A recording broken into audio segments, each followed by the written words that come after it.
まずこれは最終的には一応点検も含めて、ほぼ全部ばらします。ただその前にばらしてしまうとできないので、まずこのメカがダメージ受けてないかどうか、これをちょっと再確認。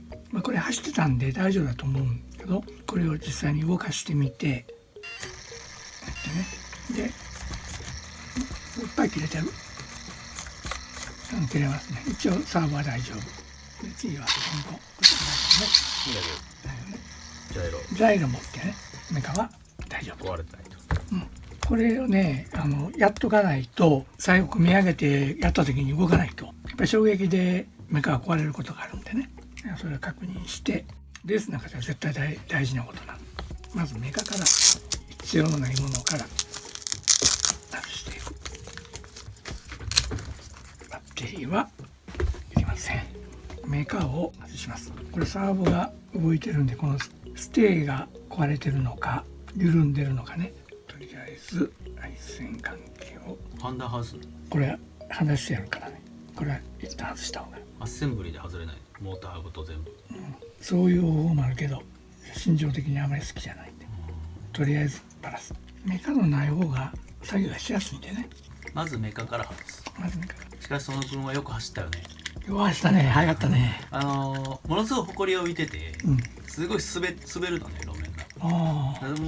レースの路面とは全く違って、だからもう少し車が走り出したり風がなかったりするともっとグリップするんでよく走ると思うね。僕でも普通はそんな壊し方絶対せえへんのね、あると思ってなかったところに棒があったんでそうなったんやけど、当てるのはもうちょっとうまいこと当てるからね。いつもそうね、壊れない当て方があるからね、気づいたら車がもうストップしてたっていうね。見てる人も言ってたもんね、へーっていう感じだったそう、もんね。もうあれなんで、っていう感じ。なんで俺もう当たった時にそんなに大きな壊れ方してると思わないんだけどね。当たる時って大体わかるやん、事前に、あーって声が出せるぐらいの手前でわかるわけなんで、そうすると対処できるのはある程度、ブレーキかけたりステアリングをフェンスと逆側に切ったり、それもだいぶそれだけでもダメージが少なくなるけど、まっすぐ本当だから気がついたら当たってたっていう感じだね。ストップしてたからあれって、でも車見た時にあれと思ったもんね。まさか何これバンパーだけかなと思ったらなんか言っとったからね。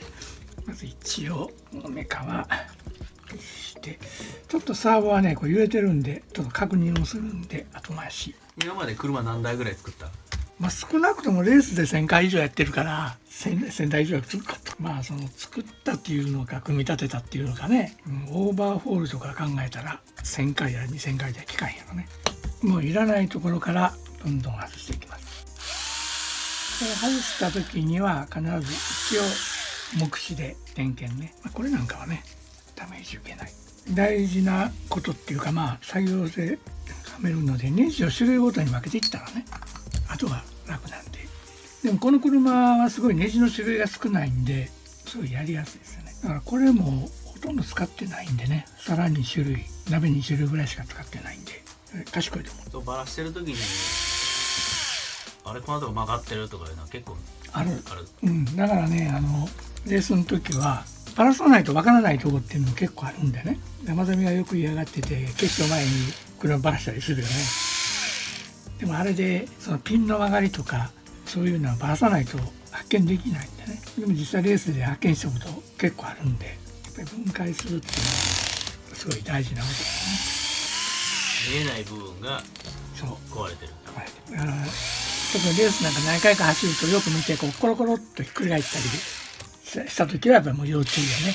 一回転するとピンが曲がったりするんでね。だから少なくともサスアームピンが見える程度のところまでバラすっていうのが、そのトリムが狂うようなところじゃなくて、そこはもう残しておいて。そうだからその辺が難しいところで、特にね一番やっぱり難しいのはダンパーね。ダンパーを外したりバラしたりする時に車が大きく変わってしまうんで、こういうのも部品が飛んでいくんで仮組みしとけばね後でこの時に楽なんで、ちょうどこれも売ってる状態なんでこの状態でね置いとけばすぐつけた。これはもうどこもダメージ受けてないんで、これの場合は触ったらいけないとこってここね、これセッティングの部分なんで、それでこの状態でもデフが外れるのでデフもそのままこれはまあ壊れることはないと思うんで、でアッパーデッキですね。この車は基本的に鍋が2種類、皿が2種類、両方とも3の8、3の6ね。基本的に樹脂に立つところは8ミリ、アルミに立つところは6ミリ。そういう使い分けしてるんでね、これを覚えておけばもう簡単なんです。でこういうなのはダメージを受けてる可能性があるんでね、これはもう大丈夫系ですね。駆動系。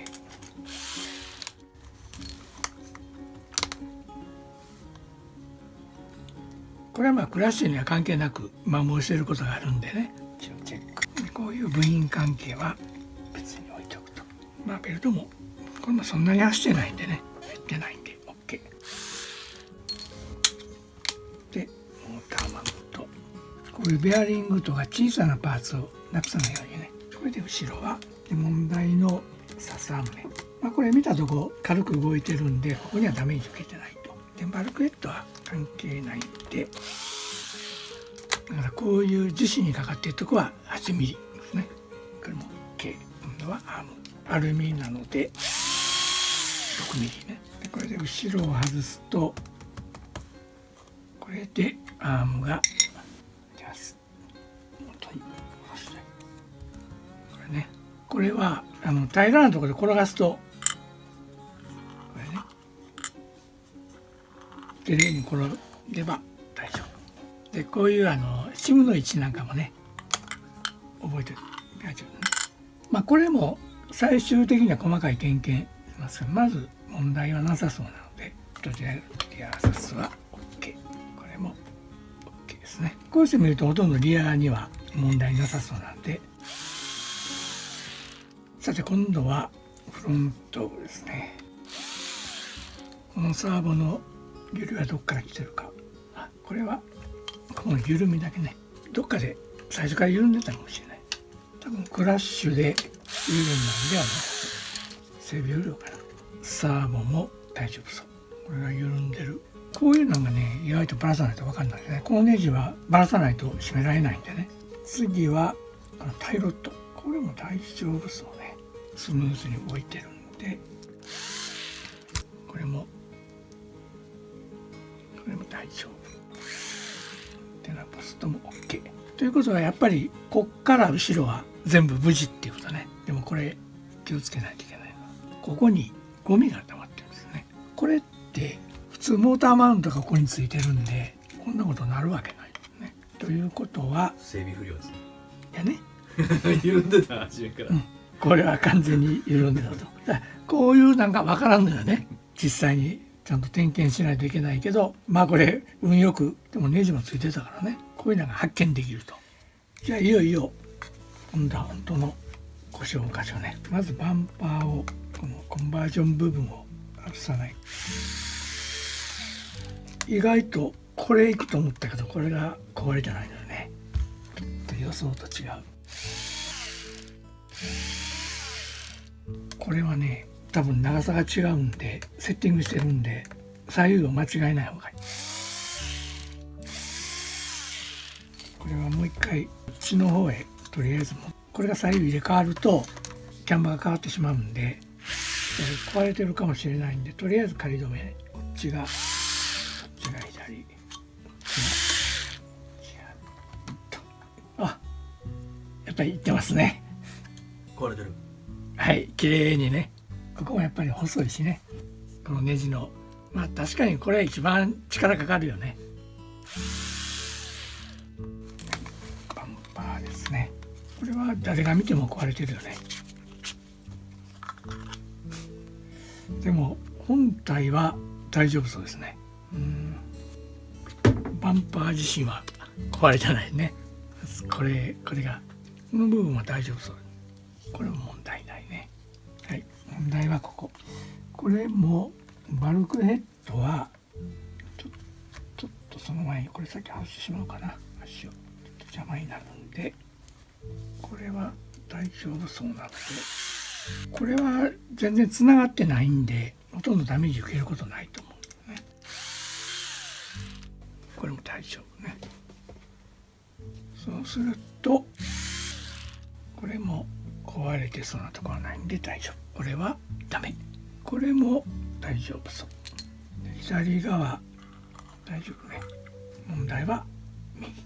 これはどう見ても曲がってますね。これがいいとは言わないですね。これはダメ。こっちは大丈夫そうですね。もう大丈夫ね。こっちね。でこちらもシャフトが曲がってたけれど、まあ大丈夫。これも大丈夫。これはダメ。ステアリングブロックですね。この部分は大丈夫。